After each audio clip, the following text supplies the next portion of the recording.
టీవీ45 news కి స్వాగతం. బులెటిన్ల ముందుగా హెడ్లైన్స్ చూద్దాం.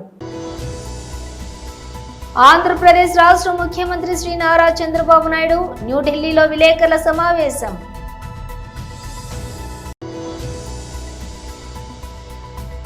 సీఎం రేవంత్ రెడ్డి చేతుల మీదుగా విశ్వగురువు శ్రీ బసవేశ్వర విగ్రహ ఆవిష్కరణ.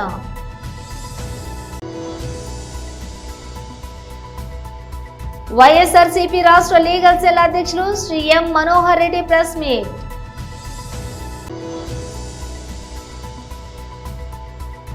కరోనా బారిన పడ్డ బాలీవుడ్ హీరోయిన్.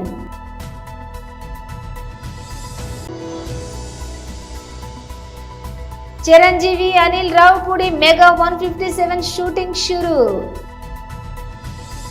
ఆంధ్రప్రదేశ్ రాష్ట్ర ముఖ్యమంత్రి శ్రీ నారా చంద్రబాబు నాయుడు న్యూఢిల్లీలో విలేకరుల సమావేశం. రాష్ట్రం పూర్తిగా విధ్వంసం పాలైంది. మళ్ళీ ఎన్డీఏ వస్తాని రాష్ట్రాన్ని పునర్నిర్మాణం చేస్తామని చాలా స్పష్టమైన హామీ ఇచ్చాం. వచ్చిన తర్వాత నేను 1 సంవత్సరం రేపటికి 12వ తారీఖు నెక్స్ట్ మంత్కి 1 ఇయర్ అవుతుంది. 1 ఇయర్లో అన్ని ప్రయత్నాలు చేసినాం. మళ్ళీ అన్ని డిపార్ట్మెంట్ని ట్రాక్లో పెట్టడానికి సమయం పడతా ఉంది. ఈరోజు మనం ఒకసారి చూస్తే 1-2 కాదు, ఎవ్రీ డిపార్ట్మెంటు డీఫంక్టర్ అయింది, లేకపోతే డీరైల్ చేశారు, ఇర్రిపేరబుల్ డ్యామేజ్ చేసి వదిలిపెట్టారు. ఎక్కడ కూడా నేను ఎప్పుడు చూడలేదు. 4th టైమ్స్ ఈవెన్ చాలాసార్లు నేను చెప్పాను, ఎప్పుడు చూడనటువంటి విధ్వంసం జరిగింది. అయితే వేరే మార్గంలో దీన్ని మళ్ళీ ట్రాక్ మీద పెట్టి రీబిల్డ్ చేయడం తప్ప వేరే మార్గం లేదు. దానికోసమే ఫైనాన్షియల్గా అయితే ఏమాత్రం కూడా వెసులుబాటు లేనితనాన్ని తెచ్చారు. ఒక పక్క బకాయిలు దగ్గర 1,20,000 కోట్లు బిల్లు మాత్రం, 9,94,000 కోట్ల రూపాయలు లయబిలిటీస్ కానీ, పేమెంట్స్ డ్యూ పెట్టింది కానీ, డెట్ కానీ చేసే పరిస్థితికి వచ్చారు. అయితే ఈరోజు ప్రజలు దానికి కావాల్సిన విధంగా పనిష్ చేశారు. మాకు స్పష్టమైన మెజారిటీ, చరిత్రలో ఎప్పుడూ జరిగినటువంటి విధ్వంసం జరిగింది. అదే సమయంలో ప్రజలు కూడా ఎప్పుడూ ఈయనటువంటి విజయాన్ని కూడా విక్టరీ ఇచ్చారు. 93% స్ట్రైక్ రేట్, ఎవరు ఊహించినటువంటి విజయం ఇది. అయితే ఈరోజు మేము కూడా ఎంత తొందరలో రెక్టిఫై చేయగలిగే ప్రయత్నం చేస్తున్నాం. ఒక పక్క అమరావతి, ఒక పక్క పోలవరం, ఇంకొక పక్క విశాఖపట్నం స్టీల్ ప్లాంట్ని ఒక ప్యాకేజ్ తీసి మళ్ళా రివైవ్ చేయడం, విశాఖపట్నం రైల్వే జోన్, ఇండస్ట్రీస్ కూడా డొమెస్టిక్ ఇన్వెస్ట్మెంట్ ఈ సంవత్సరంలో హైయెస్ట్ ఆంధ్రప్రదేశ్ రావడం, ఇవన్నీ కూడా చేసుకుంటున్నాయి. ఈరోజు నేను ఇక్కడికి వచ్చినప్పుడు 5-6 మంది మంత్రుల్ని, 7 మంది మంత్రులు కలుస్తున్నాను. ఒకటి ప్రహ్లాద్ జోషిని కలిచాము. Andhra Pradesh integrated clean energy policy ఒకటి తీసుకొచ్చాము. ఈ పాలసీ ప్రకారం 72 గిగావాట్ల పవర్ని గ్రీన్ ఎనర్జీ ఉత్పత్తి చేస్తామని చాలా స్పష్టమైన హామీ ఇచ్చాం. ఒరిజినల్గా అయితే 160 గిగావాట్లు ఉత్పత్తి చేయాలని, దేశం మొత్తం 500 గిగావాట్ల non fossil fuel based energy capacity తయారు చేయాలని ఒక లక్ష్యంగా పెట్టుకున్నారు. ఆ లక్ష్యాన్ని మేజర్ చంక్ ఆంధ్రప్రదేశ్లో వచ్చేట్టుగా మేము ఒక ప్రోగ్రాం పెట్టుకొని ముందుకు పోతున్నాం. సీఎం రేవంత్ రెడ్డి చేతుల మీదుగా విశ్వగురువు శ్రీ బసవేశ్వర విగ్రహ ఆవిష్కరణ. విశ్వగురు బసవేశ్వరుడి విగ్రహావిష్కరణ కార్యక్రమంలో పాల్గొన్న స్వాములు, అదేవిధంగా బసవన్న భక్తులు, ప్రజాప్రతినిధులు, ఇక్కడ విచ్చేసిన మిత్రులందరికీ కూడా హృదయపూర్వకంగా నమస్కారాలు, అభినందనలు. ఈనాడు మనమందరం కలిసి విశ్వగురు బసవేశ్వరుడి విగ్రహావిష్కరణ ఒక స్ఫూర్తిని, సామాజిక న్యాయాన్ని అందించే కాంగ్రెస్ పార్టీ, ముఖ్యంగా శ్రీ రాహుల్ గాంధీ గారు కన్యాకుమారి నుంచి కశ్మీర్ వరకు చేసిన పాదయాత్రలో 150 రోజులు 4,000 కిలోమీటర్లు ప్రతిరోజు ప్రజలను కలుస్తూ మమేకమవుతూ ప్రతి సందర్భంలో బసవన్న ఇచ్చిన సూచనలు బసవేశ్వరుడు ఇచ్చిన ఆదేశాలను వారు ఆ కాలంలోనే సామాజిక న్యాయం చేసి వివిధ సామాజిక వర్గాలకు చట్టసభలలో ప్రజా నిర్ణయాలలో ఏ విధంగా భాగస్వామ్యం కల్పించిండో వారిని స్ఫూర్తిగా తీసుకొని జనగణనలో కులగణన చెయ్యాలి, ఇది బసవేశ్వరుడి సందేశం అని రాహుల్ గాంధీ గారు చెప్పడం జరిగింది. ఈరోజు కాంగ్రెస్ పార్టీ రాహుల్ గాంధీ గారు అమలు చేయదలుచుకున్న సామాజిక న్యాయానికి ఆనాడే పునాదులు వేసి ఆ తర్వాత తరాలు జ్యోతిరావు పూలే, డాక్టర్ బాబాసాహెబ్ అంబేద్కర్ సరసన బసవేశ్వరుడు నిలబడి ఈరోజు ఈ దేశం యొక్క నిర్మాణానికి వారిచ్చిన సూచనలు, వారి సందేశమే ఈరోజు మన ఇందిరమ్మ రాజ్యానికి, మన ప్రభుత్వ పరిపాలనకు ఒక సూచికగా భావిస్తూ వారి సందేశాన్ని తీసుకొని మన ప్రభుత్వం ఈరోజు సంక్షేమ పథకాలు అమలు చేయడమే కాకుండా సామాజిక న్యాయాన్ని ఈరోజు అందించాలన్న లక్ష్యంతో పనిచేస్తున్నాం. నాకు ముఖ్యమంత్రిగా బసవేశ్వరుడి విగ్రహావిష్కరణ వారి జయంతి సందర్భంగా కూడా నేను రవీంద్ర భారతిలో మిమ్మల్ని అందరినీ కలుసుకోవడం జరిగింది. వారి స్ఫూర్తిని మనం చర్చించుకోవడం జరిగింది. భవిష్యత్తులో కూడా మన ప్రభుత్వం తప్పకుండా బసవేశ్వరుడి సూచనలను, వారి ఇచ్చిన సందేశాన్ని తీసుకొని ముందుకు వెళ్తుందని తెలియజేస్తూ మరొక్కసారి ఇంత అద్భుతమైన బసవేశ్వరుడి విశ్వగురు బసవేశ్వరుడి విగ్రహాన్ని ఆవిష్కరించిన ప్రతి ఒక్కరికి మనస్ఫూర్తిగా అభినందనలు తెలియజేస్తూ మీ అందరి దగ్గర సెలవు తీసుకుంటున్నా. మీరందరూ కూడా అక్కడ బహిరంగ సభకు వస్తే మిగతా అన్ని అంశాలను అక్కడ మనం మాట్లాడుకుందామని తెలియజేస్తున్నాను. ధన్యవాదాలు మిత్రులారా. వైఎస్ఆర్సీపీ రాష్ట్ర లీగల్ సెల్ అధ్యక్షులు Shri M Manohar Reddy press meet. కార్యకర్తలను వేధించి అరెస్టులు చేయడం, తర్వాత రాజకీయ నాయకులపైన, వైఎస్ఆర్సీపీ కార్యకర్తలపైన అక్రమ కేసులు బనాయించడం, తర్వాత ఆ ప్రభుత్వంలో పనిచేసిన ఐఏఎస్ అధికారులపైన, ఐపీఎస్ అధికారులపైన కేసులు పెట్టి జైళ్లకు పంపించడం, అనేక మందికి పోస్టింగ్స్ ఇవ్వకుండా, జీతాలు లేకుండా వాళ్ళను వీఆర్లో ఉంచడం, వాళ్ళు ఇచ్చిన సంక్షేమం పథకాల హామీలను తుంగలో దొక్కి అవి చేతగాక చితికిలబడి ఇలాంటి డైవర్షన్ పాలిటిక్స్ కు నిత్యం పాల్పడుతున్న సంఘటనలు మనం చూస్తా ఉన్నాం. కూటమి ప్రభుత్వం మాటలు విని పోలీస్ అధికారులు పచ్చ చొక్కాలు వేసుకోవడం మాత్రం తగ్గించి కాకి దుస్తులు మాటున లోపల పచ్చ చొక్కాలు ధరించి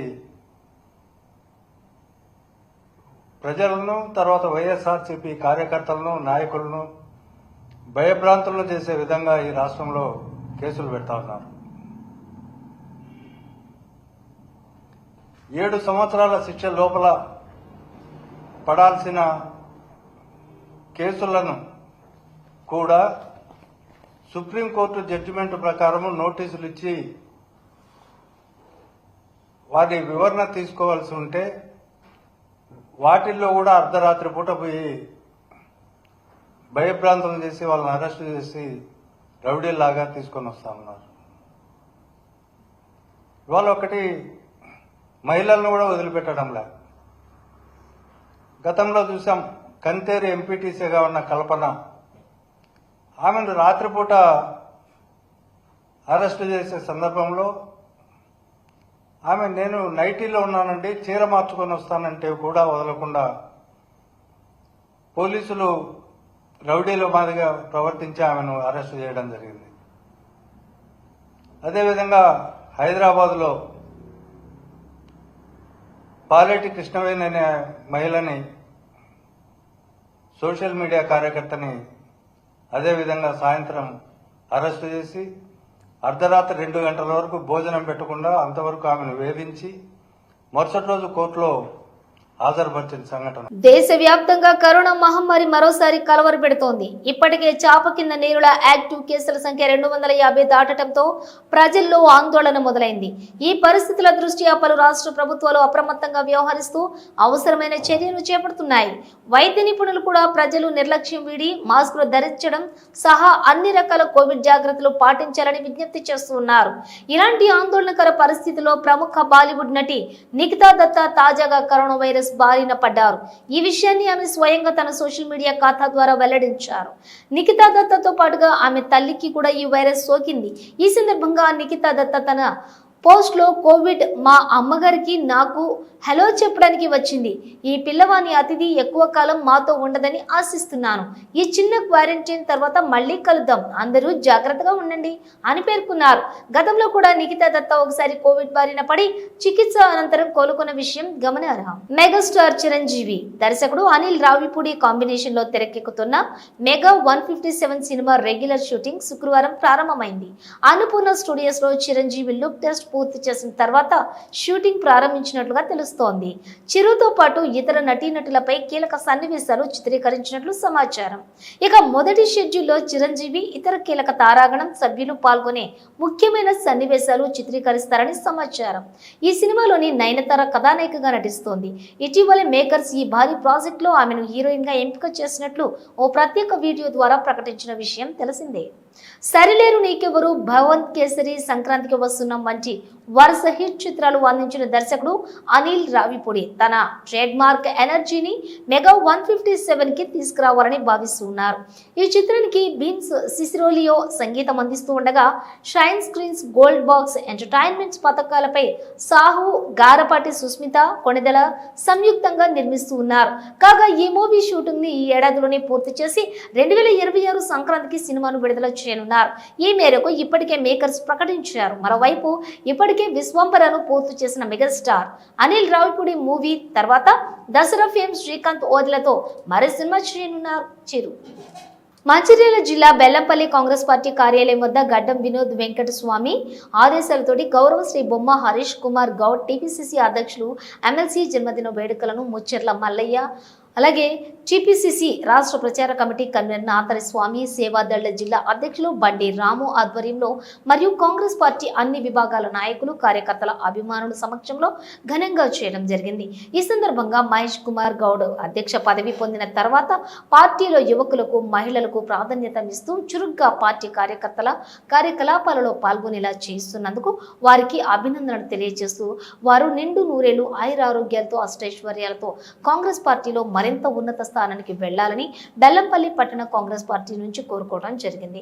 ఈ సందర్భంగా తెలంగాణ కాంగ్రెస్ పార్టీ అధ్యక్షులు బొమ్మ మహేష్ కుమార్ గౌడ్ కి గౌరవ ఎమ్మెల్యే గడ్డం వినోద్ ప్రత్యేకంగా జన్మదిన శుభాకాంక్షలు తెలియపరిచారు. పూర్తిగా కోరుకుంటూ మరి వారు ఎప్పుడైతే రాష్ట్ర రథసారథి చేతబట్టిండో మరి అప్పటి నుంచి ఇప్పటి వరకు కాంగ్రెస్ పార్టీని యువకులను గాని, కాంగ్రెస్ పార్టీ నాయకులను గాని, మహిళా అన్ని గ్రూపుల నాయకులను, కార్యకర్తలను ముందుండి అన్ని విధాల వాళ్లకు ఈరోజు సహాయ సహకారాలు అందిస్తూ మరి ఎవరైతే 65 సంవత్సరాలు దాటిన తర్వాత కాంగ్రెస్ కమిటీలో ప్రాధాన్యత లేదని చెప్పేసి అంటారు కాబట్టి యువకులకే ప్రియారిటీ ఇవ్వాలి, 40 సంవత్సరాల లోపలికే ప్రియారిటీ ఇవ్వాలనే ఉద్దేశంతో మరి ఈ రోజు పీసీసీ అధ్యక్షుడు మహేష్ కుమార్ గౌడ్ తీసుకురావడం జరిగింది.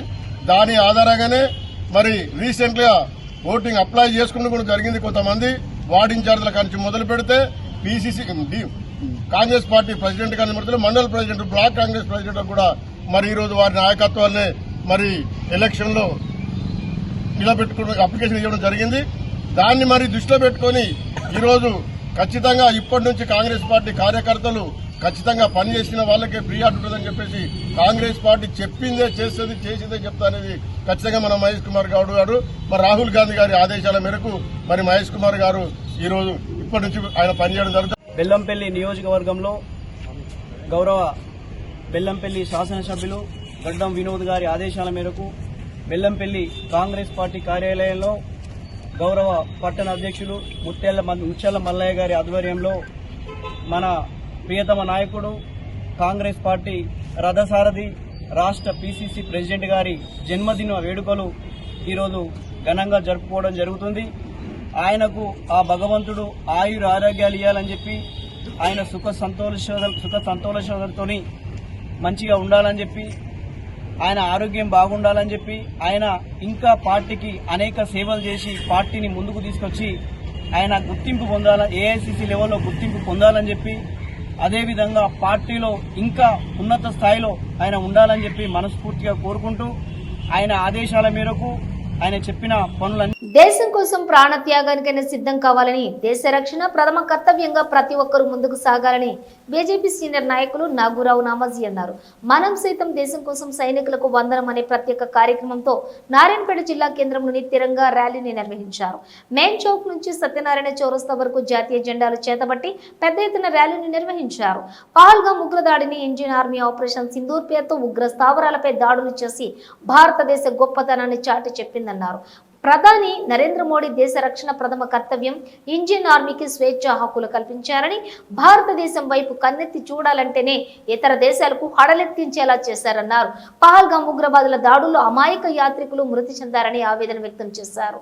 ఇప్పటికైనా పీఓకే భారత్కే చెందుతుందన్నారు. జిల్లా బీజేపీ అధ్యక్షులు సత్య యాదవ్, రతంగ్ పాండురెడ్డి, శ్రీనివాసులు, పి వినోద్, నందు, నామాజీ, రఘురామయ్య గౌడ్ ఈ కార్యక్రమంలోని అన్ని పార్టీల నాయకులు, కార్యకర్తలు పాల్గొన్నారు.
మన ఆడపడుచులు సోర పిల్లల యొక్క సండ్లని కోసి ఈ పిరికలు కొట్టినట్టుగా గోడలు కొట్టినటువంటి ఈ టెర్రరిస్టు కొడుకులు అంతం చేయాల్సిన అవసరం ఉందా లేదా? అంతేకాదు సోదరులారా, మన యొక్క కాశ్మీర్ పండితుల ఆడవాళ్ళు వాళ్ళ కామానికి ఒప్పుకోకుంటే బతుకున్న ఆడపిల్లల్ని రంపాల మధ్యలో కోసేయడం జరిగింది, 2 ముక్కలుగా తల్లిదండ్రుల కండ్ల ముందర. నరేంద్ర మోదీ వచ్చిండు కాబట్టే 370 ఆర్టికల్ తీసేసిండు. నారాయణపేట నుండి నేను ఇక్కడ విలేకరి కాశ్మీర్ హనుమంతున్నాడు, త్రివర్ణ పతాకాన్ని లాల్ చౌక్ లో నరేంద్రభాయ్ ఎంబడి, మురళీ మనోహర్ జోషి ఎంబడి ఎక్కించడానికి పోయి వచ్చినాము. ఈరోజు జెండా ఎక్కుతున్నదా లేదా? ఈరోజు జమ్మూ కాశ్మీర్ లో ఉన్న ముస్లిం కూడా చెప్తున్నారు, మాకు పెద్ద నాయన హిందుస్థాన్ ఖబర్దార్, పాకిస్తాన్ హై తయారు అని చెప్పేసి. అప్పుడు అటల్ బిహారీ వాజ్పేయి గారి నాయకత్వంలో ఢిల్లీలో పాకిస్తాన్ ఖబర్దార్, హిందుస్థాన్ హై తయారు అని చెప్పేసి అక్కడ బోర్డు పెట్టి మేము మీటింగ్ పోతే ఏమన్నారు తెలుసా? ఆమె బేనజీర్ భుట్టో చెప్పిండే, ఎంతవరకైతే జమ్మూ కాశ్మీర్ మా దేశంలో కలుస్తలేదో ఆ రోజు వరకు బేనజీర్ భుట్టోకి నిద్ర పట్టదు అని చెప్పింది. ఆ యొక్క పాకిస్తాన్ ఖబర్దార్, హిందుస్థాన్ హై తయారు దాంట్లో అటల్ బిహారీ వాజ్పేయి గారు ఏమన్నారు తెలుసా?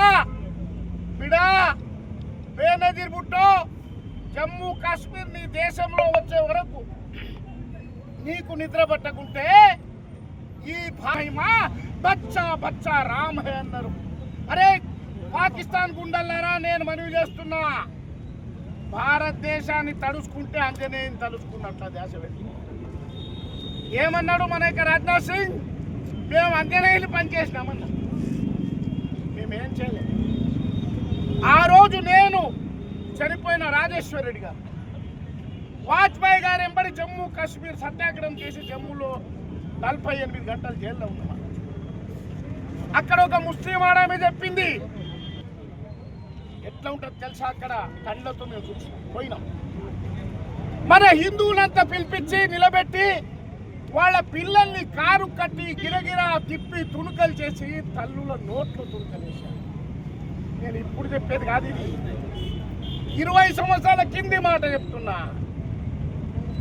ఆవులని కోసి దోడా డిస్టిక్ ఆవులని కోసి దాని రక్తాన్ని ఇక ఎవడైనా కూడా చైనా రష్యా అంతా కూడా భారత్ కు మద్దతు ఇచ్చిన విషయాన్ని మర్చిపోకూడదు.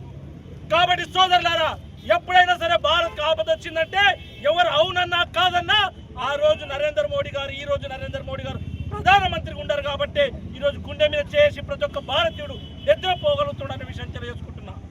ఈ రోజు వాళ్ళ మీద ప్రయోగించినటువంటి ఏ దేశంలో అడుక్కొచ్చిన క్షిపణులు కాదు, ఏ దేశంలో కొనుక్కొచ్చిన క్షిపణులు కాదు, మేడ్ ఇన్ ఇండియా అని ఆ రోజు మోడీ చెప్పి బ్రహ్మోస్ అని తయారు చేసి పాకిస్తాన్ మీద వదిలితే గజ గజ వణుకుతూ అడక తిన్నట్లుగా ఆ దేశంకి ఈ దేశంకి తిరుగుతున్న దేశం ఏదైనా ఉందంటే అది పాకిస్తాన్ దేశం. ఈ రోజు ఇతర దేశస్తులు అందరూ వచ్చి నాకు కావాలి బ్రహ్మోస్, నాకు కావాలి బ్రహ్మోస్, మీ వద్ద క్షిపణులు ఇంత మంచిగా తయారు చేసినా మాకు కావాలంటున్నారు. ఈ రోజు ఇదంతా ఘనత ఎవరిది అంటే భారతీయులైన మనందరిది.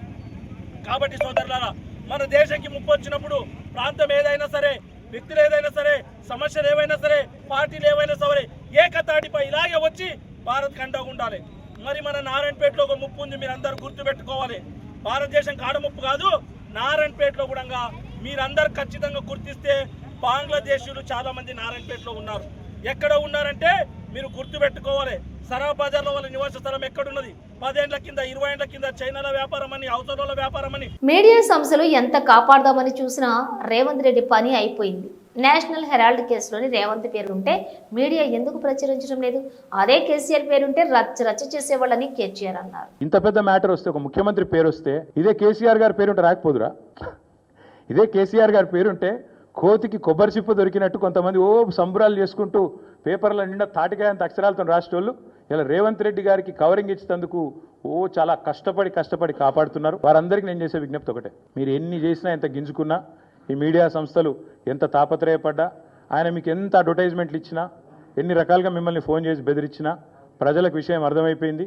ఈయన ఒక లొట్టపీసు ముఖ్యమంత్రి, ఈయనతను ఏం కాదు అని అర్థమైంది. కాబట్టి మీరు కూడా దయచేసి నిష్పక్షపాతంగా వార్తలు ప్రజలకు చెప్పండి. లేకపోతే సోషల్ మీడియా ఉంది, మీరు చెప్పినా చెప్పకపోయినా సోషల్ మీడియా ద్వారా ప్రజలకు అన్నీ తెలుస్తాయి. తెలియదు మేము పిల్లి కదా కళ్ళు మూసుకొని పాలు తాగితే తెలియదు అనుకుంటుంది అన్నట్టు, మేము రాయకపోతే వార్తనే కాదు, మేము రాయకపోతే మేము నొక్కేస్తే ఎవరైనా కూడా వాస్తవాలు చెప్తున్నాం. మీకు అబద్ధం అనిపిస్తే నేనేం చేయాలి? కానీ చాలామంది రాస్తలేరు, మరి ఏం చేయాలి? మరి మా బాధ మేము చెప్పుకోవాలి కదా, ప్రజలకన్నా చెప్పుకోవాలి కదా.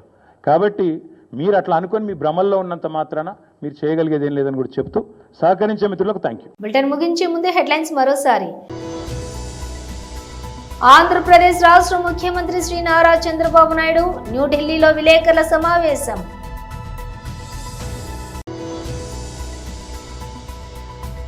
సీఎం రేవంత్ రెడ్డి చేతుల మీదుగా విశ్వగురువు శ్రీ బసవేశ్వర విగ్రహ ఆవిష్కరణ.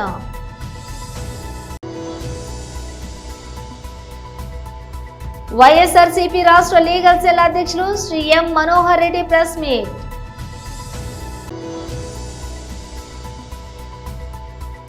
కరోనా బారిన పడ్డ బాలీవుడ్ హీరోయిన్.